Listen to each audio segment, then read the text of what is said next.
Over the skies of northern Italy, December 1944. At an altitude of 23,000 feet, First Lieutenant James Howard Mitchell of the 99th Fighter Squadron watched ice crystals form on his canopy as he guided his P-51 Mustang through a weather system that meteorologists had declared absolutely unsuitable for flight operations. The temperature outside registered 45 degrees below zero. His squadron mates had turned back 20 minutes earlier, their aircraft warnings screaming about ice accumulation and engine temperature fluctuations. Mitchell believed he was chasing shadows through clouds too thick for combat, that this sortie would end like so many others, with nothing but frozen fingers and another weather report in his logbook. Before we dive into this story, make sure to subscribe to the channel and tell me in the comments where you're watching from. It really helps support the channel.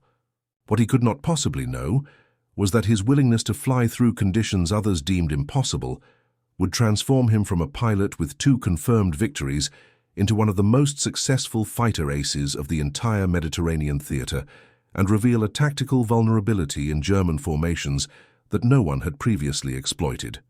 The 99th Fighter Squadron, the first combat unit composed entirely of black pilots in United States military history, had been operational in the Mediterranean theater since April 1943.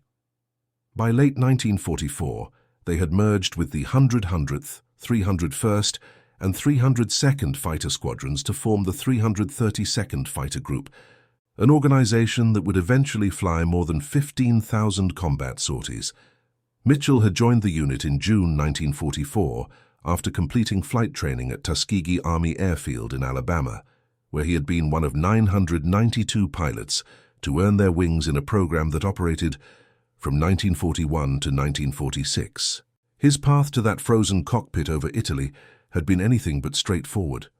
Born in Chicago in 1922, Mitchell had grown up in a neighborhood on the South Side where the local library kept a single book about aviation, a worn copy of a technical manual about flight principles that he had checked out so many times the librarian eventually told him to just keep it. He had memorized every page, every diagram, every principle of lift and drag and thrust. He had applied to 3 different civilian pilot training programs before the war, traveling by bus to each interview location, presenting his qualifications with careful precision, only to receive rejection letters that offered no explanation beyond the phrase, "not selected at this time." When the Army Air Forces announced the formation of a combat unit of black pilots in early 1941, Mitchell had been working as a mechanic at a South Side garage, saving every dollar he could toward a future he could barely imagine. He had taken the entrance examination along with 2,700 other applicants. Only 157 passed the initial screening. Of those, fewer than half would eventually graduate as pilots. The training at Tuskegee had been deliberately rigorous, designed by some to prove that black pilots could not meet military aviation standards, and by others to ensure that those who did succeed would be undeniably qualified. Mitchell had soloed after 8 hours of instruction, 2 hours less than the average for white cadets training at other facilities. His instructor, a white captain from Vermont named Robert Sawyer, had written in his evaluation, "Cadet Mitchell demonstrates exceptional spatial awareness and an instinctive understanding of aircraft performance at extreme altitudes. He flies as though he has been doing it for years. Recommend advancement to advanced training without reservation." The advance phase at Tuskegee had introduced Mitchell to the P-40 Warhawk, an aircraft that was already considered obsolescent by 1943, but remained the primary trainer for the program. He had accumulated 187 flight hours in the type before transitioning to the P-47 Thunderbolt, and then finally to the P-51 Mustang, the aircraft that would become synonymous with the escort missions that made the 332nd Fighter Group famous. The Mustang was a revelation after the heavier fighters. With its Packard-built Rolls-Royce Merlin engine producing 1,490 horsepower, the aircraft could reach speeds of 437 miles per hour at 25,000 feet and had a combat radius of 750 miles with external fuel tanks. Mitchell had arrived in Italy in late June 1944, assigned to Ramitelli Airfield near the Adriatic coast. The base had been carved out of farmland, its single runway stretching 6,000 feet across what had been wheat fields the previous year. The 332nd Fighter Group was tasked primarily with bomber escort missions, protecting the heavy bombers of the 15th Air Force as they struck targets deep in German-controlled territory. The statistics were sobering. During the first 6 months of strategic bombing operations in 1943, the 8th Air Force in England had lost an average of 9.1% of aircraft dispatched on each mission. A crew member's statistical chance of surviving a 25-mission tour was approximately 1 in 3. The unique marking of the 332nd Fighter Group was the red paint applied to the tails of their aircraft, a distinctive identification that led bomber crews to call them the Red Tails. This visual signature became a source of pride and, according to numerous bomber crew accounts, a source of comfort. Technical Sergeant Harold Morrison of the 97th Bomb Group later wrote in a letter home, "When you see those red tails pulling up alongside, you know you are going to make it back. They do not leave, not ever. I have seen them stay with crippled bombers all the way down to 5,000 feet, well below safe altitude, just to make sure German fighters could not finish them off." Mitchell's first 2 victories had come in August 1944, during an escort mission to the Ploiești oil fields in Romania. The encounter had been brief and chaotic. German fighters, primarily Messerschmitt Bf 109Gs from Jagdgeschwader 77, had attempted to break through the escort screen from above. Mitchell had spotted a pair diving on the bomber formation and had executed a climbing turn that brought him into firing position. His 650 caliber machine guns, each carrying approximately 280 rounds, had fired a 2-second burst. He had watched the first aircraft streaming coolant before it rolled away. The second had been more difficult, requiring a steep deflection shot that consumed nearly 100 rounds before he saw pieces separating from the enemy's wing route. Both victories had been confirmed by gun camera footage and witness statements from bomber crews. The official confirmation process was rigorous, requiring either photographic evidence or sworn statements from at least 2 witnesses, preferably from different aircraft.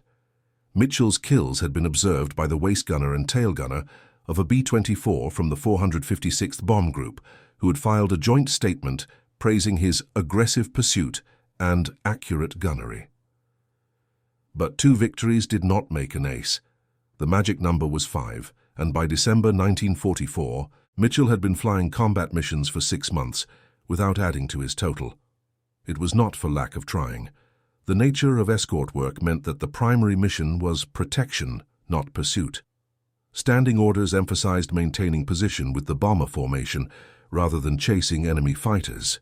It was tactically sound, but frustrating for aggressive pilots who believed they could be more effective on the offensive.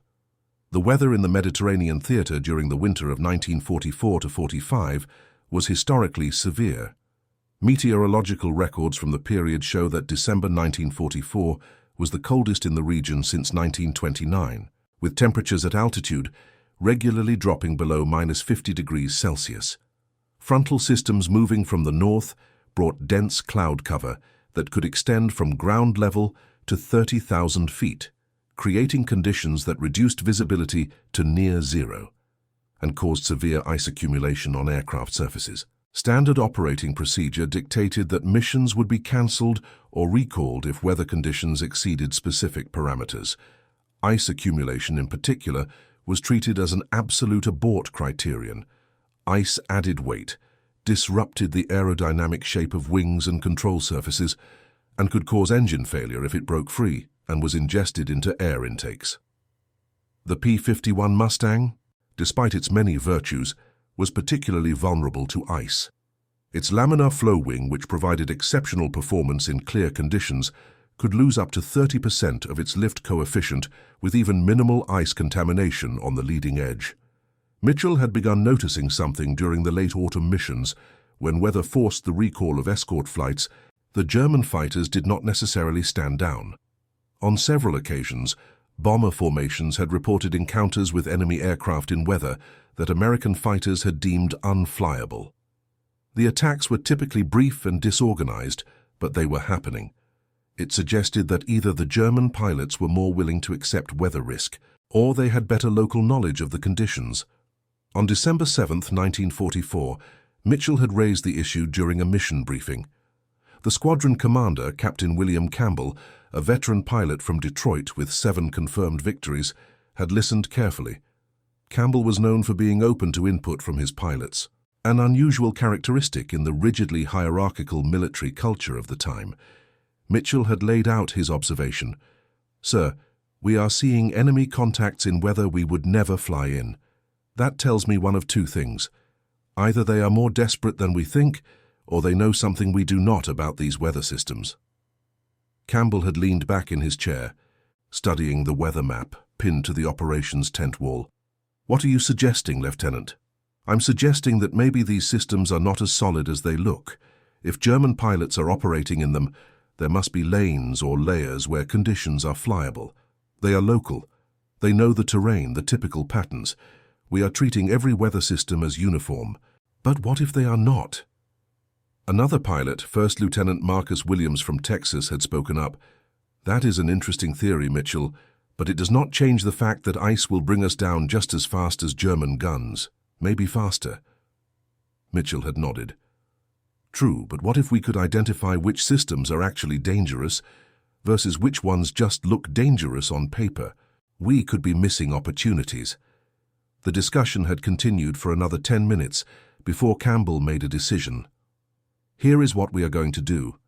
Next time we get a weather situation that is marginal but not absolutely prohibitive, Mitchell, you will take a single aircraft up for a weather reconnaissance. Not a combat patrol, just a climb through the system to see what conditions actually exist at altitude. If it is as bad as predicted, you turn back immediately. If there are clear layers or breaks, you document them, and we adjust our planning accordingly. Understood?" "Understood, sir." "And Mitchell, this is entirely voluntary. No one will think less of you if you decide the risk is not worth it." Mitchell had not hesitated. "I will do it, sir." 3 days later, on December 10th, the opportunity had presented itself. A frontal system extending from the Alps to the Adriatic was forecast to bring solid cloud cover from 5,000 to 25,000 feet, with moderate to severe icing and turbulence. A planned escort mission to Munich had been scrubbed. Mitchell had taken off at 0630 hours in darkness, climbing into clouds that swallowed his aircraft 100 feet above the runway. The ascent had been tense. Ice began forming on the wings at 8,000 feet, visible in the glow of the wingtip navigation lights. The windscreen had frosted over, forcing him to rely on instruments. At 12,000 feet, the cloud density had suddenly decreased. At 15,000 feet, he had broken into a clear layer approximately 2,000 feet thick before entering another solid deck. At 20,000 feet, he had emerged into brilliant sunshine above a solid white carpet that extended to every horizon. He had spent 40 minutes above the clouds, noting the tops at approximately 22,000 feet, documenting the clear layer at 15,000, and observing that the western edge of the system appeared to have a defined boundary roughly 30 miles inland from the coast. When he descended back through the system, he deliberately varied his rate of descent and noted that a slower descent rate, keeping the aircraft warmer, resulted in less ice accumulation. His report that evening had been detailed and specific. Campbell had listened without interruption, occasionally making notes on a pad. When Mitchell finished, the captain had asked a single question. "If we had a mission tomorrow in similar conditions, would you fly it?" "Yes, sir." With the understanding that the clear layer at 15,000 could be exploited for altitude advantage, and that the tops at 22,000 are penetrable with proper power management to minimize time in the worst icing layer. Campbell had made his decision. "All right, we will start incorporating weather reconnaissance into our standard procedures. But understand this, it only takes one mistake, one miscalculation about conditions, and we lose an aircraft and a pilot. I need you to be conservative in your assessments. Can you do that?" "Yes, sir. Conservative, but accurate." Over the next 2 weeks, Mitchell had flown 4 more weather reconnaissance flights. Each one had refined his understanding of how Mediterranean weather systems behaved. He had learned that the worst icing typically occurred in a narrow band between 10,000 and 14,000 feet, where temperature and moisture content created optimal conditions for supercooled water droplets. He had discovered that frontal systems moving from the northwest often had clear slots on their southern flanks, where drier air was being drawn up from North Africa. He had documented that the solid-looking weather on radar often contained valleys and passages that a single aircraft could exploit, even if a full formation could not. The intelligence section at Wing Headquarters had begun incorporating his observations into briefings. Other pilots had started volunteering for weather reconnaissance duties. The unofficial motto became Mitchell Weather, meaning conditions that looked impossible but were actually flyable with the right knowledge and technique. Then came December 21st, 1944. The winter solstice brought a massive weather system that meteorologists said would make flight operations impossible for at least 72 hours. The forecast called for solid cloud cover from the surface to 30,000 feet, with severe icing at all altitudes and winds gusting to 60 knots at 20,000 feet. Every unit at Ramitelli had stood down. Maintenance crews had lashed down aircraft against the wind. The operations tent was nearly empty. Mitchell had been in the mess hall drinking coffee when Captain Campbell found him at 1400 hours. Got something interesting from intelligence. The bomber boys up north are reporting radio intercepts, suggesting German fighters are staging for operations tomorrow morning, despite the weather. The intercepts are not solid enough to scramble a full escort, but if there is even a chance our bombers are going up, someone needs to be ready to provide cover. Mitchell had set down his coffee cup. You want me to take a look? I'm asking if you think it is even possible. This system is beyond anything you have flown through before. What are the Germans flying? Best guess is Bf-109Gs and maybe some FW-190As, nothing we have not seen before. Mitchell had walked to the operations tent and studied the weather charts for 20 minutes. The system was enormous, stretching from France to Yugoslavia. But there was something in the satellite imagery that caught his attention. The infrared photos showed variation in cloud top temperatures, suggesting the system was not uniform. The coldest tops were over the Alps, which made sense, but over the Po Valley, where most of the potential bomber routes would transit, the tops appeared lower and warmer. I think there is a window, he had told Campbell. Not for a formation, but for a single aircraft. If I can get above the worst of it, I can patrol the likely intercept areas. If nothing happens, I come home. If something does happen, at least we will have one fighter in position. Campbell had considered this for a long moment. The rest of the squadron is not going up. You would be completely alone. No wingman, no support. I understand. If you get into trouble, there is no one coming to help you. I understand that too, sir. Campbell had signed the authorization for a single aircraft weather reconnaissance and potential combat patrol, effective from 0500 hours the following morning. Mitchell had spent the evening personally inspecting his aircraft, a P-51D model, with the serial number 4472359 that he had named Chicago Wind. He had checked every rivet on the leading edges, verified that all the pitot heat systems were functioning, and ensured the oxygen system was charged to full capacity. He had launched at 0515 hours into darkness and weather that immediately tested every bit of his skill.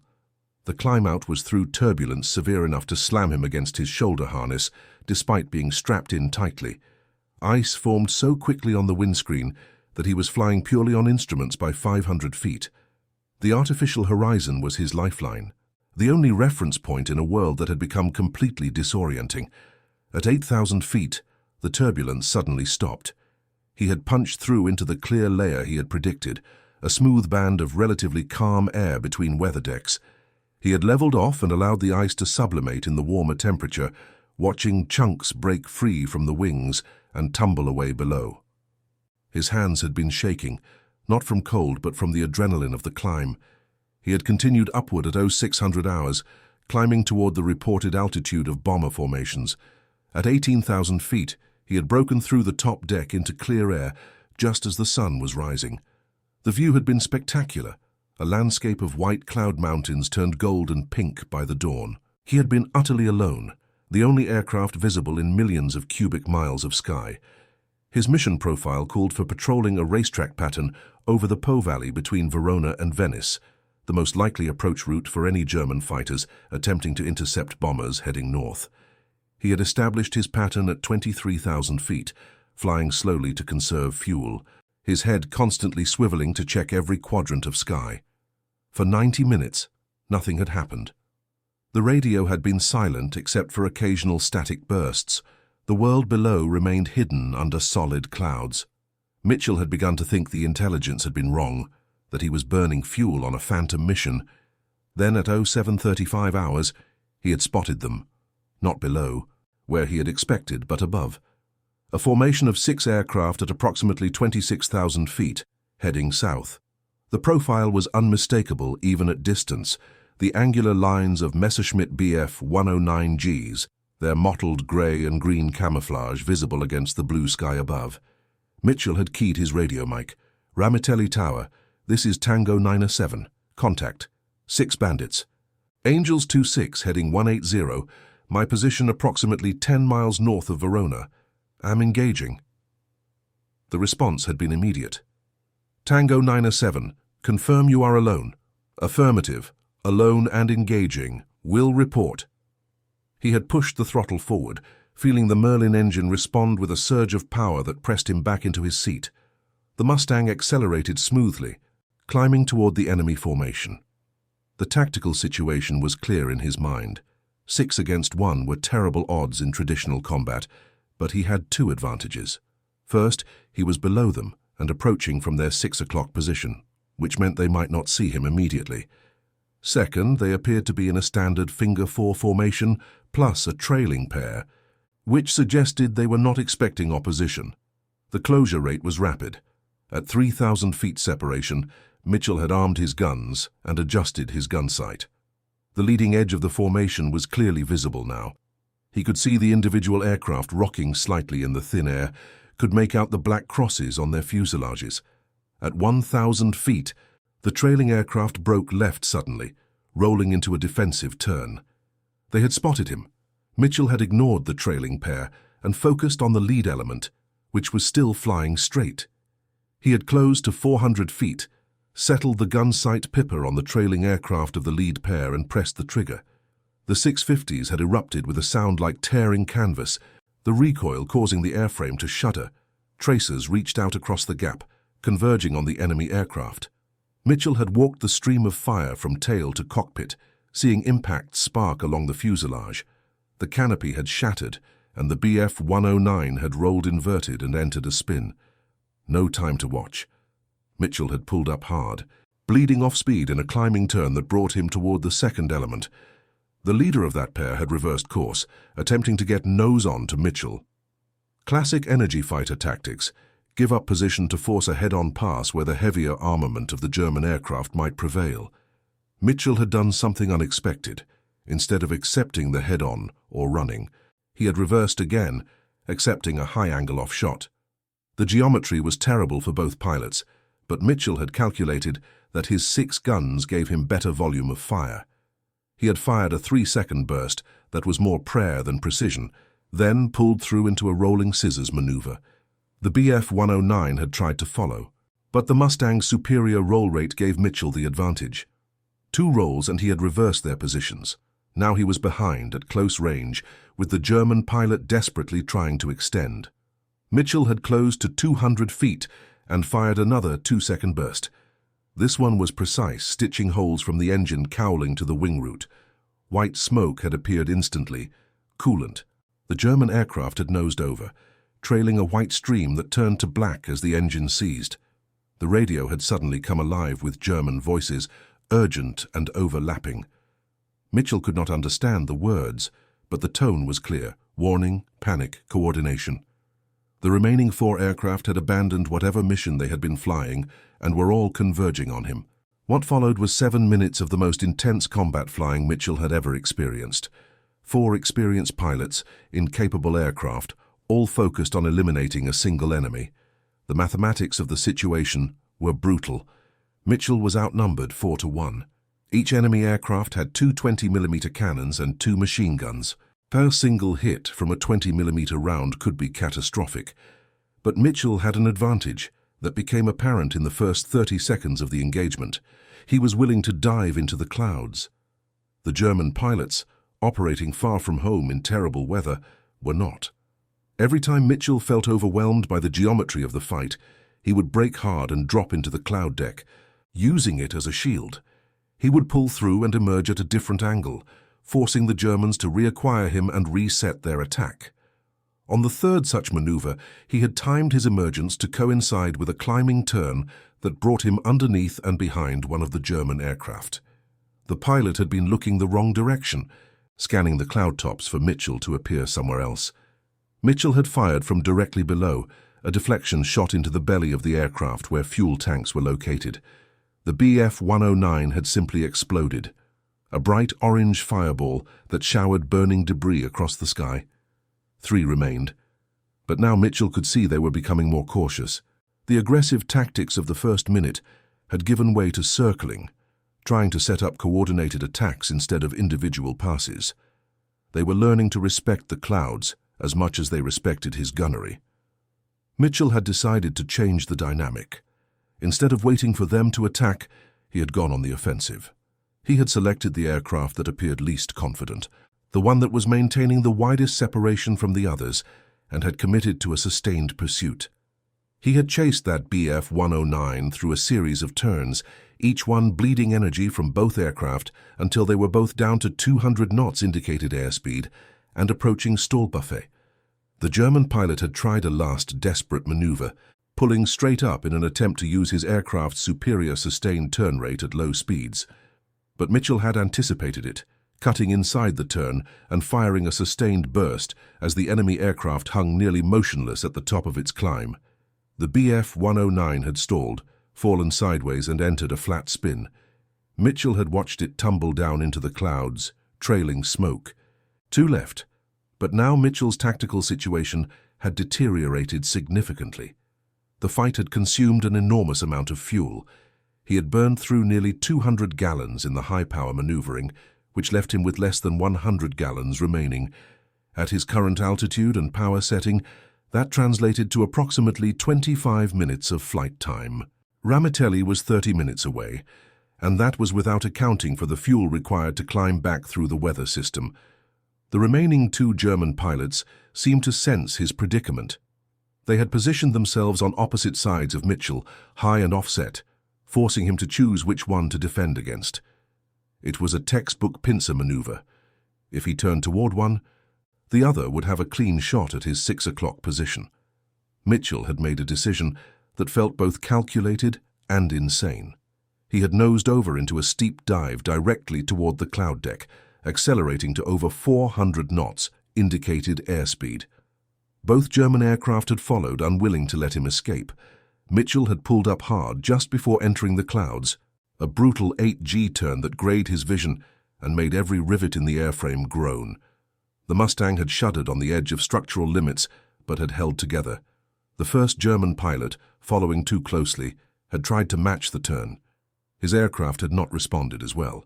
Mitchell had heard the radio call, a single panicked syllable, as the Bf-109's wing had folded upward under the G-load. The aircraft had tumbled into the clouds, obviously uncontrollable. 1 remained.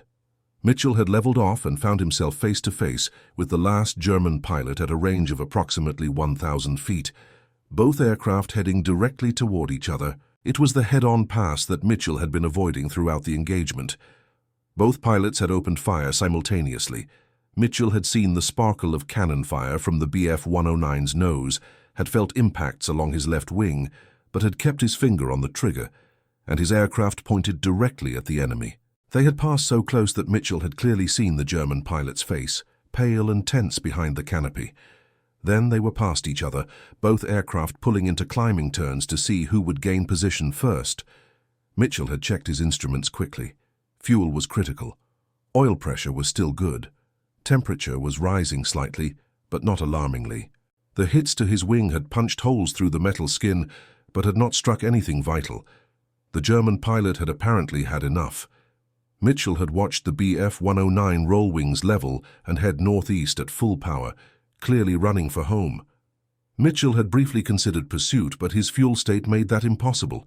He had let the enemy go and turned toward home. The return flight to Ramitelli had been a test of both skill and endurance.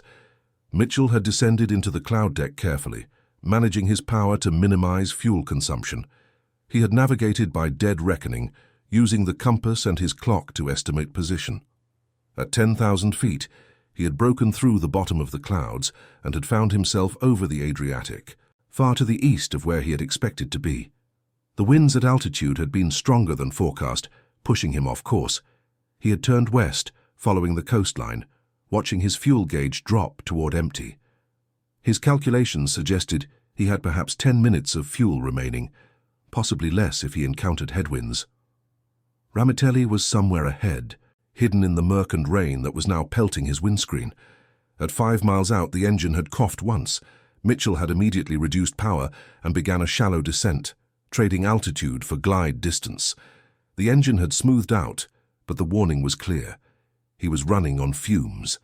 At 2 miles, he had spotted the runway through the rain, a grey strip barely distinguishable from the surrounding farmland. He had keyed the radio.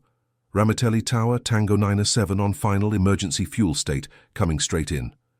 Cleared to land any runway, Tango 907, emergency equipment standing by. Mitchell had lined up on the runway at 400 feet altitude and had felt the engine cough again. This time it did not smooth out. The propeller had continued to windmill, but there was no power. He was now committed to a dead-stick landing with one chance to get it right. He had dropped the landing gear and flaps, using the last of his hydraulic pressure. The aircraft had slowed to 110 knots, slightly fast but manageable. The runway had stretched ahead, wet and shiny. He had focused on airspeed and angle, flying the glide with precision born from hundreds of practice landings. The wheels had touched down firmly, 200 feet beyond the threshold. He had let the aircraft roll, no brakes yet, conserving momentum. At 1,000 feet remaining, he had applied gentle brake pressure. The Mustang had slowed smoothly and had rolled to a stop with 300 feet of runway remaining. Mitchell had sat in the cockpit for a long moment, hands still on the control column, breathing deeply. Then he had shut down the systems, opened the canopy, and climbed out onto the wing. His legs had been shaking as he jumped down to the concrete. Captain Campbell had arrived in a jeep before Mitchell had even removed his parachute. The captain had jumped out while the vehicle was still moving, his face a mixture of relief and astonishment. "The tower crew saw you come in on fumes. What the hell happened up there?" Mitchell had walked around his aircraft, examining the damage. 23 holes were visible in the left wing, several of them large enough to put a fist through. One round had passed within inches of the main spar, which would have been catastrophic if it had hit. Hand counted 6 hostiles approximately 0735 hours, 10 miles north of Verona, at Angels 26. Engaged and downed 5 confirmed. 6th broke off and headed northeast. Took damage during a head-on pass, but all systems remained functional until fuel exhaustion on final approach. Campbell had stared at him. "You are telling me you shot down 5 German fighters?" 5. "In one engagement, while flying alone in weather that had everyone else grounded?" "Yes, sir." "Gun camera should confirm, though I do not know how much of the fight was recorded. I was pretty focused on not getting shot down myself." "Lieutenant, do you understand what you just did? 5 kills in a single mission. That ties the record for the entire theater, and you did it alone, outnumbered 6-1, in conditions no one else would even attempt to fly in." Mitchell had shrugged, suddenly feeling the exhaustion of the mission settling over him like a heavy blanket. "Just following the mission profile, sir. Weather reconnaissance and potential combat patrol." The gun camera footage, when it was developed later that day, confirmed 4 kills beyond any doubt. The 5th, the aircraft that had broken up during the high G turn, was more difficult to verify because it had occurred outside the camera's field of view. But the radio operators at Ramitelli had recorded German emergency transmissions throughout the engagement, and analysis of those transmissions, combined with Mitchell's detailed debriefing and the physical evidence of his aircraft damage, convinced the confirmation board to credit all 5 as destroyed. The news had spread through Ramitelli within hours. By that evening, pilots from other squadrons were stopping by the 99th's area to meet the pilot who had flown into impossible weather and had emerged with 5 kills. The wing commander, Colonel Benjamin Davis, Jr., had personally congratulated Mitchell and had submitted him for the Distinguished Flying Cross. But the story did not end there. Over the following 3 weeks, Mitchell had flown 7 more combat missions, all in weather conditions that would have previously grounded operations. His weather reconnaissance techniques, now formally documented and taught to other pilots, had expanded the operational window of the entire group. Missions that would have been cancelled were now being flown, with Mitchell often serving as the weather scout who identified the flyable routes through systems that looked impassable.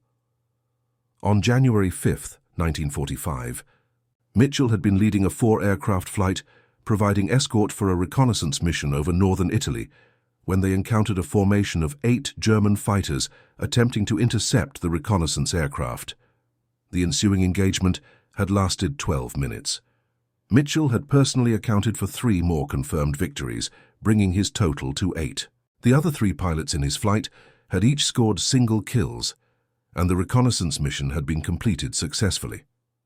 On January 19th, during an escort mission for heavy bombers striking industrial targets near Vienna, Mitchell had scored 2 more victories against Focke-Wulf FW-190A fighters, bringing his total to 10. He was now officially a double ace, one of only a handful of pilots in the Mediterranean theater to achieve that status. His final 5 victories had come in a single week in early February. On February 2nd, he had downed 2 Bf-109Gs during a morning mission. On February 7th, he had accounted for 3 more during a massive air battle involving over 100 aircraft on both sides. The engagement had occurred at 28,000 feet over the Brenner Pass, and Mitchell's section of 4 aircraft had been protecting a box of B-24s when they were bounced by a superior force of German fighters attempting to break through the escort screen. Mitchell's tactics in that engagement had demonstrated everything he had learned over 8 months of combat. He had used weather, a towering cumulus cloud that rose to 35,000 feet, as both shield and weapon, drawing German fighters into proximity to the cloud and then using its edges to create ambush opportunities. He had managed his fuel and ammunition with precision, making every burst count, and he had kept his wingmen alive, directing their defensive maneuvers with calm radio calls, even while engaged in his own life-or-death combat. The final kill, number 15, had been a Bf-109G that had been pursuing one of Mitchell's wingmen, Lieutenant David Harrison from Ohio. Harrison's aircraft had been damaged, trailing smoke from the engine, and the German pilot had been closing for what would have been a fatal shot. Mitchell had come from above and behind, a near-vertical dive that had brought him within firing range in seconds. His burst had been short and precise, disabling the German fighter's controls and sending it into an uncontrolled roll. Harrison had made it back to base and had credited Mitchell with saving his life. The confirmation of Mitchell's 15th victory had made him the highest-scoring black pilot of the war and one of the top 20 fighter aces in the Mediterranean theater overall. His achievement was particularly remarkable given that he had accomplished it in just 8 months of combat operations, during a period when the German Air Force was already significantly weakened and opportunities for combat were becoming increasingly rare. The statistical records compiled by the Army Air Forces show that Mitchell had flown 117 combat missions, totaling 463 combat hours. He had fired his guns on 23 separate engagements. His gunnery accuracy, calculated by comparing ammunition expended to confirmed kills, was exceptional. He had used approximately 4,200 rounds to achieve 15 confirmed victories, an average of 280 rounds per kill. This compared favorably to the theater average of approximately 500 rounds per victory. His impact extended beyond his personal victories. The weather reconnaissance techniques he had pioneered were formally incorporated into the 332nd Fighter Group's standard operating procedures in January 1945. Over the following months, the group flew 143 missions that would have been cancelled under previous weather criteria. These missions provided escort for over 2,000 bomber sorties, protecting an estimated 20,000 aircrew members. The group lost only 2 aircraft to weather-related incidents during this period, a remarkably low figure that validated Mitchell's methodologies. Other fighter groups in the theater began adopting similar techniques. Intelligence reports from the period show that German commanders noted and were concerned about the increased operational tempo of American fighters regardless of weather conditions.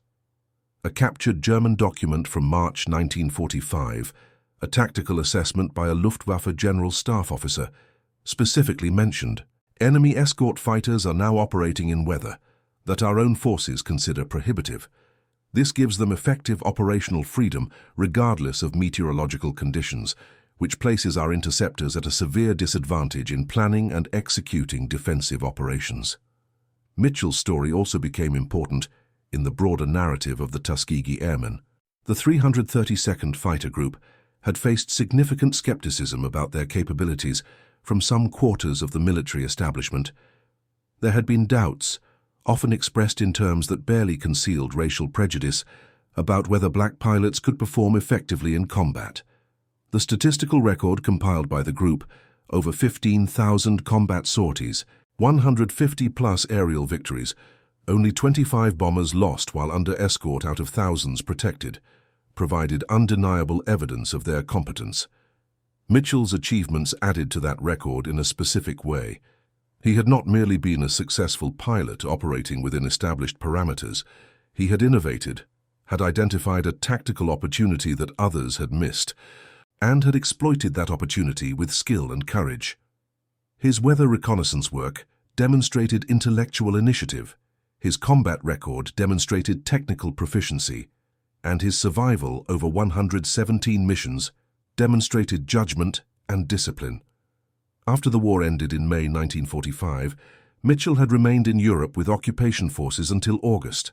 He had been awarded the Distinguished Flying Cross with oak leaf clusters, representing multiple awards, the Air Medal with 12 oak leaf clusters, and several Theatre Commendation Medals.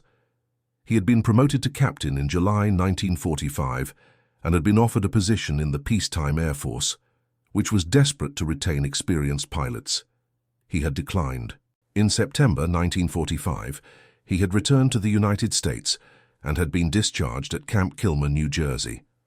His discharge papers listed his civilian occupation as pilot, though there were virtually no opportunities for black pilots in commercial aviation at that time. The airlines would not begin hiring black pilots until the 1960s, nearly 2 decades later. Mitchell had returned to Chicago and had used the GI Bill to attend college, earning a degree in mechanical engineering from the University of Illinois in 1949. The transition from military pilot to civilian student had been challenging in ways he had not anticipated. The campus was predominantly white, and he had been one of only 12 black students in the engineering program. His professors had been universally professional, but some of his fellow students had been openly skeptical about whether he belonged there. He had responded the same way he had responded to skepticism in the military, by excelling.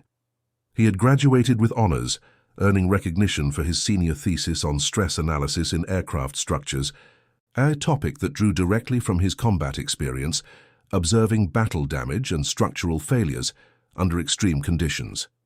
He had worked as an engineer for various manufacturing companies over the following decades, including a 20-year career with a firm that built agricultural equipment. His specialty had been designing components that could withstand extreme stress and environmental conditions, essentially applying the same principles of resilience under pressure that had kept him alive during the war. He had married in 1951 to Dorothy Henderson. A schoolteacher he had met through his church had raised 3 children who all went on to earn college degrees, and had lived a deliberately quiet life that few of his neighbors knew included 15 aerial victories over Europe. His military records, like those of many Tuskegee Airmen, were not widely publicized for decades. The Air Force, like the rest of the American military, remained segregated until President Truman's executive order in 1948. Even after integration, recognition of the Tuskegee Airmen's achievements was slow to develop. Mitchell's name appeared in official histories as one of many pilots who had flown with the 332nd Fighter Group, but his specific innovations and achievements were not highlighted. It was not until the 1980s, when historians began conducting systematic research into the Tuskegee Airmen's records, that Mitchell's full story began to emerge. Researchers found his weather reconnaissance reports in the National Archives, along with detailed mission logs that documented his tactical innovations. They interviewed surviving pilots who had served with him, including several who credited his weather techniques with enabling missions that had saved lives. One of those pilots, Colonel Marcus Williams, who had questioned Mitchell's weather theories back in December 1944 and had gone on to command a fighter squadron himself in Korea, provided this assessment in a 1987 interview. Jim Mitchell was about 20 years ahead of his time in understanding how to use weather as a tactical tool. What he figured out flying a Mustang over Italy, the Air Force did not really systematize and teach until the Vietnam era. He was not just a good pilot. He was an innovator who saw possibilities that others missed. Mitchell had attended several Tuskegee Airmen reunions in the 1980s and 90s, traveling to Montgomery, Alabama, for gatherings where surviving pilots shared stories and memories. He had been reluctant to discuss his own achievements in detail, preferring to deflect attention to the group's collective record. But he had agreed to be interviewed several times, and those interviews provide insight into his thinking about both the war and its aftermath. In a 1992 interview with a military aviation magazine, he was asked why he had been willing to take the risks associated with his weather reconnaissance flights. His response was characteristically measured. Risk is relative, yes. Flying into weather that others considered prohibitive carried obvious dangers. But I had to balance those dangers against the certainty that if we were not in the air, bombers and their crews would be less protected. The mathematics of risk suggested that my personal exposure was worth the collective benefit to the missions we were supporting. He was also asked about whether he had experienced discrimination during or after the war. His response: discrimination was a constant reality before, during, and after military service. The question was never whether it existed, but how one chose to respond to it. I chose to respond by being so competent, so professional, and so effective that the discrimination became irrelevant to my actual performance. I could not control what others believed about me because of my skin color. I could control the quality of my work. That was enough. Mitchell had passed away in 2003 at the age of 81. His funeral was attended by several dozen surviving Tuskegee Airmen, along with family members and friends who had known him primarily as an engineer, neighbor, and quiet community member. The service included full military honors, including a flyover by 4 F-16 fighters from the Illinois Air National Guard. His obituary in the Chicago Tribune ran to just 3 paragraphs and focused primarily on his post-war career and community activities. His service record was mentioned in a single sentence. But the military aviation community remembered him differently. Air Force magazine ran a feature article on his career, highlighting both his combat record and his weather reconnaissance innovations. Aviation historians included him in studies of fighter tactics and tactical innovation. The broader legacy of Mitchell's story connects to several ongoing discussions about military history, innovation, and recognition. His weather reconnaissance techniques, developed through a combination of observation, analysis, and personal courage, demonstrated that tactical innovation could come from unexpected sources. The institutional Air Force had not prioritized understanding how to exploit marginal weather conditions. A 22-year-old lieutenant from Chicago, flying alone through conditions others would not attempt, had figured it out through trial and experimentation. His story also illustrated the complex reality of the Tuskegee Airmen's experience. They had proven themselves in combat beyond any reasonable doubt, compiling records that compared favorably to any other fighter group in the theater. Yet they had returned to a country that still maintained legal segregation, that denied them opportunities in commercial aviation, and that was slow to acknowledge their achievements. Mitchell's decision to live quietly, to build a career in engineering rather than aviation, reflected both personal preference and structural reality. There simply were not opportunities in aviation for someone with his qualifications and background in 1945 America. Finally, his story demonstrates how historical recognition can be delayed or incomplete. For 40 years after the war, Mitchell's innovations and achievements were known primarily to those who had served with him. The official histories mentioned him in passing, but did not analyze his tactical contributions or understand their significance. It required dedicated research by historians in the 1980s and 90s to reconstruct the full record and recognize that his weather reconnaissance work had been genuinely innovative and consequential. The Technical Museum of the United States Air Force in Dayton Ohio includes a display on the Tuskegee Airman that features a P-51 Mustang painted in the distinctive red tail markings of the 332nd Fighter Group. The aircraft is not Mitchell's original Chicago Wind, which was scrapped after the war like most wartime aircraft, but the accompanying text mentions him by name and describes his weather reconnaissance techniques, noting that his innovations expanded the operational capability of fighter escort forces and contributed to the protection of thousands of bomber crew members. The National Museum of World War II Aviation in Colorado Springs includes Mitchell in an exhibit on fighter aces, with a panel describing his December 21st engagement and the subsequent development of all-weather fighter tactics. The exhibit notes that his 15 confirmed victories made him one of the most successful black fighter pilots in American military history.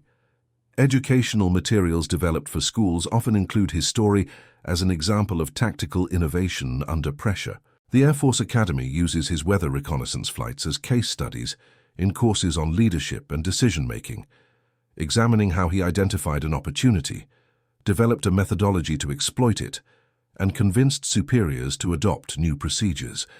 But perhaps the most meaningful recognition came from the community of pilots themselves. At Tuskegee Airmen reunions, when veteran pilots gathered to remember and honor their fallen comrades and celebrate their survival, Mitchell was consistently mentioned with respect that went beyond mere combat statistics. He was remembered as someone who had made everyone else's mission safer, who had expanded what was possible, and who had done it with quiet professionalism that exemplified the best traditions of military aviation. In a speech at the 1998 reunion in Las Vegas, Colonel Benjamin Davis, Jr., the former commander of the 332nd Fighter Group, who by then had risen to become the first black general in the United States Air Force, spoke about what the Tuskegee Airmen had achieved. He mentioned several pilots by name, including Mitchell. His words captured something essential about Mitchell's contribution. Some pilots win glory through individual combat achievements. Fewer pilots make everyone around them more effective through innovation and leadership. Captain James Mitchell did both.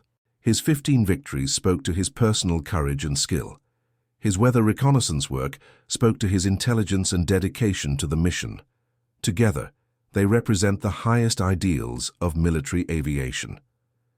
Mitchell himself, present at that reunion, had characteristically deflected the praise. In remarks to a smaller group later that evening, he had said simply, "I had excellent training, good equipment, and the privilege of serving with exceptional people. I did what the mission required. Many others did far more." But the historical record suggests something more.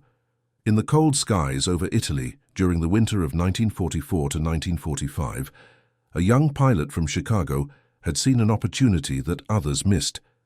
He had understood that weather, which everyone treated as an absolute barrier, was actually a complex system with exploitable characteristics. He had been willing to accept personal risk to test his theories, and when his theories proved correct, he had shared his knowledge freely, enabling others to operate more effectively. His 15 victories were earned through skill, courage, and determination in combat against a dangerous and experienced enemy. Each one represented a moment when his life was at stake, when a single error in judgment or technique could have been fatal. The fact that he prevailed 15 times, usually while outnumbered, speaks to his exceptional ability as a fighter pilot. But his larger contribution was recognizing that air combat was not just about individual dogfighting skill. It was about creating conditions where your side had advantages, information, position, surprise, that made victory more likely. The weather reconnaissance techniques he developed gave American fighter pilots operational freedom that the enemy did not have. That freedom translated into more missions flown, more bombers protected, and more crew members who came home. The mathematical impact is difficult to calculate precisely, but is certainly significant. If Mitchell's weather techniques enabled even 10% of the 143 missions that were flown in conditions previously considered prohibitive, and if those missions protected an average of 20 bombers each, then his innovation contributed to the protection of approximately 300 bombing missions. At an average crew size of 10 per bomber, that represents 3,000 aircrew members who had better protection because of techniques Mitchell developed. That is the kind of contribution that transcends individual combat achievements. It represents innovation that multiplies effectiveness across an entire organization. It is the difference between being an excellent practitioner of existing methods and being someone who expands what is possible for everyone. And that concludes our story. If you made it this far, please share your thoughts in the comments.